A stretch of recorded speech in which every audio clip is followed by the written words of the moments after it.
Hi friends, இன்றைக்கி ஈஸியாக பண்ணக்கூடிய பிரேக்ஃபாஸ்ட் ரெசிபி தான் பார்க்க போகிறோம். அதுக்கு ஒரு பவுலில் கொஞ்சமாக தண்ணி ஊற்றிட்டு அதில் கொஞ்சம் சால்ட் சேர்த்து நல்லா மிக்ஸ் பண்ணிக்கோங்க.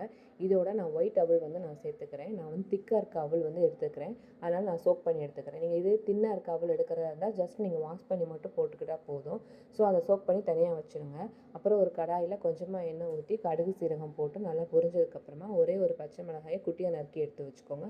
அதையும் சேர்த்துட்டு ஒரே ஒரு வத்தலை கிள்ளி போட்டுக்கலாம். இதோட கொஞ்சமாக நிலக்கடலை பருப்பு, கருவேப்பிலை போட்டு நல்லா வதங்கி வந்ததுக்கப்புறமா இதில் ஒரு 4-5 சின்ன வெங்காயத்தை இந்த மாதிரி நீட்டமாக நறுக்கி சேர்த்துக்கோங்க. இதோட கொஞ்சம் உப்பும் கொஞ்சமாக மஞ்சள் பொடியும் சேர்த்து நல்லா வதக்கிக்கோங்க. வெங்காயம் நல்லா வதங்கி வந்ததுக்கப்புறமா நம்ம சோக் பண்ணி வச்சுருக்கோம் இல்லையா அதில் இருக்க எக்ஸ்ட்ரா தண்ணியெல்லாம் வடிச்சிட்டு அதையும் சேர்த்துக்கலாம்.